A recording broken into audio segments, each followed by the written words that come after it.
Hey yo, what's decent? Now I have a crazy battle that I had about 2 days ago, and this is the first battle in which I actually started challenging myself and practicing challenging an opponent in which I didn't write down the team preview and or didn't do any damage calculations. And the reason why I'm unnecessarily making that harder on myself is because I'm practicing for like tournaments and things like that, because when you're face to face against your opposition, you don't have the luxury of going to damage calculations to see, okay, how much does Focus Blast do to a Ferrothorn at this particular rate. So anyway, my opposition leads off with Skarmory, and I'm going to lead up with Aggron, and that was the worst possible thing I could have done because he knows that I don't have a Rapid Spinner. So I'm like, okay, I'm going to get up my rocks here because I guess it's an easy opportunity for me to do so. I can't really avoid, I don't see myself avoiding the 3 layers of spikes anyway, so instead of switching into Gengar the first turn and avoiding, I guess, 1 layer of spikes coming from the Skarmory, I decided to stay and go for the Stealth Rocks, and then afterwards on the switch into his Ferrothorn, burn it with the incoming Will-O-Wisp. So that was actually great. His Ferrothorn is not in a position where it can offensively touch me, and I feel accomplished at this point of the game.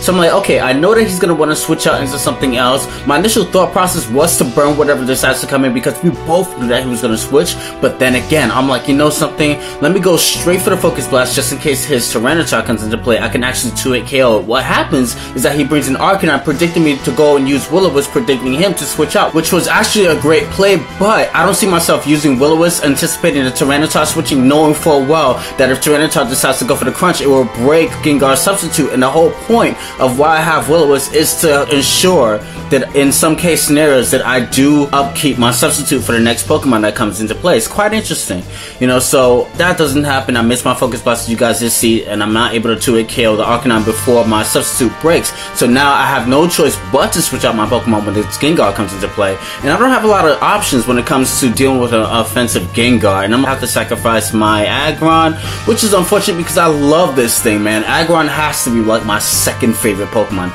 So in comes the Machamp. I know that he still has Skarmory left over, so if I pay back, I know that if he brings in Skarmory, I'll be open to a Brave Bird. So I'm gonna go for a hard double switch, predicting him to switch out and take advantage of the fact that Machamp is in the play. He doesn't do that. He goes and reveals that he has Psychic. Psychic is actually an interesting move, in my opinion, to have on a Gengar. Not that I will personally run it, but it just reminds me of the kind of Gengars that I used to have in Gen 1 and Gen 2. I mean, who remembers against Agatha? Man, Psychic was the best TM to have on anything. Psychic in general, the Psychic typing had no counters, you know. But anyway, back to the battle, right? I'm getting too much into Gen 1 and Gen 2 right now, which is fine. But my whole plan right now is to try to not only dwindle down this Ferrothorn, but more so to lock it onto a move other than Leech Seed, because I want to put myself in a scenario in which I'm able to have the Gengar come back into play and set up another substitute, because akin to how my team doesn't handle Gengar too well, his doesn't either. So I'm trying to lock himself, and I'm going to switch between Wobbuffet and Gastrodon. So I'm going to decide to see what his pattern is, if he creates a pattern, and then afterwards, since I can recover with the Gastrodon, and evidently since he's burned, he won't do too much damage to the Wobbuffet. So I'm trying to goad him into either use a Gyro Ball and or Power Whip if he has it. And speaking of the devil, I am able to survive a Power Whip coming from a Ferrothorn. Stab, quad weak damage, Gastrodon showing that willpower for his trainer. What are you talking about, son? I'm telling you, I'm living it. You're not taking me down. But even with that public display of willpower that Gastrodon just exemplified for me, it's going to take a little bit more luck to goad him into using a move like Protect and or Power Whip or something like that, that a Gengar can actually switch into once I Encore with the Wobbuffet. So what I decide to do for a change is keep Wobbuffet into play, because Wobbuffet is the Pokemon that I have the least uses for at the moment, at the point of the battle. So I decide that if he decides to keep going for the Leech Seed, eventually Wobbuffet's HP will deteriorate, and I'll be in a position where his Gengar, well, my Gengar can actually come into play again and be able to freely set up a substitute. And I'm thinking to myself, I can't believe this is all because of one Focus Blast miss on an Arcanine. Thanks a lot, Gengar. No Puckapuffins for you, man. Jesus. So I'm able to finally Encore him onto Protect, like I said before. Wobbuffet serves no purpose aside from being Death Rider at this point of the game, so I'm just going to switch out into Gengar like I keep talking about. I'm going to do it right now. So I'm going to set up a substitute. I think he has like Tyranitar left over, so I'm like, oh, I'm looking pretty good right now. Except when he decides to switch, I completely forget that he has Skarmory left over. So if I were to remember at that point of the game, it's like I didn't really forget, but I didn't even like really process it at the time. So I would have actually went for the Will-O-Wisp right off the bat and then go for a Shadow Ball for some damage output as well as some some residual damage as opposed to attempting to 2-hit KO it while being exposed, because I don't want Gengar to be exposed, you know what I'm saying?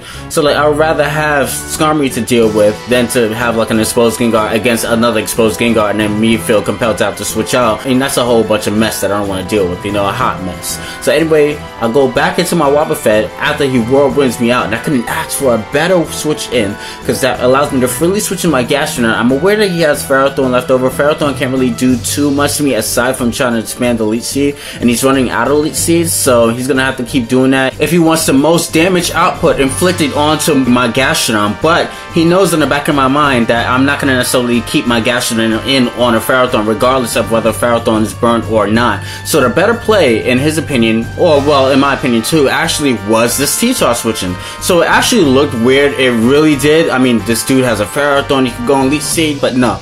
T-Tar was actually, in a sense, a smaller, better play. I mean, you could actually went into Gengar, which would have been a better play even, you know, because I'm more physical as opposed to being special. But then again, that requires you running damage calculations to see. So he decides to go and use Stone Edge. That, in a sense, actually confused me, because if you're dealing with a Gastrodon, I don't think I have anything that takes super effective damage with the Stone Edge. Maybe he was predicting me to go out into Gengar, but Gengar takes super effective damage from the Crunch and it takes Stab, so I'm not exactly sure what he was trying to accomplish there. But what I do know is I'm not going to allow his Crunch to accumulate damage onto me, so I'm going to go for the Recover twice before taking him out with the Scald. I'm going to continue to use Scald so that Gengar doesn't come in unscathed entirely if it decides to predict when I want to use Earthquake on a T-Tar. So that's a thing, and then afterwards he's going to go and use Crunch. I'm going to retaliate back with the Scald, and down goes Mega T-Tar, but it already did its job by setting up the Star Fox. And with the preface of Tyranitar's defeat comes the dawning of a new intimidating threat.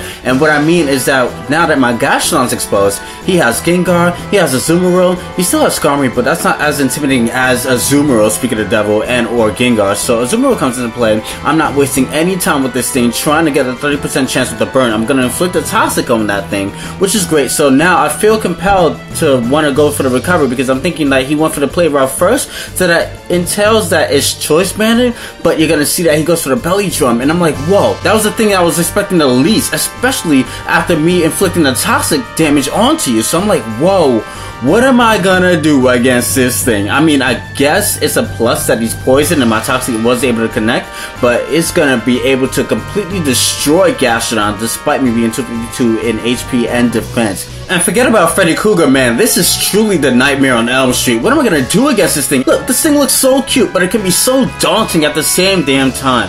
What am I gonna do? So I'm gonna go into my boy Machamp, hopefully take it out. Not quite enough to take it out because it's neutral damage, and Machamp is not exactly 252 in attack like I need it to be in this case scenario, but more so thanks to the Toxic accumulation that I was able to inflict earlier on with the Gastrodon.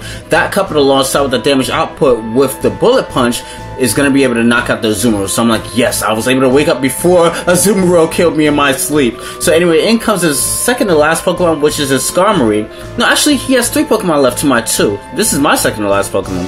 So I'm going to go for the Shadow Ball and inflict some damage onto the thing. I'm thinking like, okay, I can't necessarily survive a Shadow Ball. This is like I said before, earlier on in the beginning of the battle, when I wanted to, I guess, battle alongside with not using damage calculations. Otherwise, I would have just easily just went for another Fire Fang, and then afterwards, when Gengar comes into play, know that I'll be able to survive the Shadow Ball and retaliate back with the Dragon Claw, and in comes the Ferrothorn and things like that. I'll be able to finish off with my Salamence. But because I was lackluster with using the damage calculations and trying to do things like alongside with my you know, with my memory, I wasn't able to remember that it doesn't even finish off Salamence. So I'm thinking like that move right there, the Dragon Nest, might have just as well cost me the match. So I'm gonna go for the Dragon Claw, finishing off the Skarmory, and I'm like, oh man, this Gengar is about to utterly destroy me despite the Moxie boost. Gengar comes into play and the nightmare has just begun. Let's see if I'm able to survive a Shadow Ball. Let's show me that willpower, man. Come on, you can do it. Oh my god, I can't watch. Oh my god! Oh my god! Yo! Salamence, I love you! I have no words of... Wow. So yes, I was able to finish off the Gengar, and now in comes the Ferrothorn. I'm gonna go for the Fire Fang, despite it having the Iron Bars. That's gonna be more than enough to knock it out, and that will be a 1-0 narrow victory in my favor. Oh my gosh, I'm so ecstatic. Salamence, thank you so much, man. That was a perfect Bagon, by the way. And all of that matters, and I was able to claim good game, when in this case scenario, I don't even think I freaking deserved it, but I'm hella happy, man. Peace, what you doing?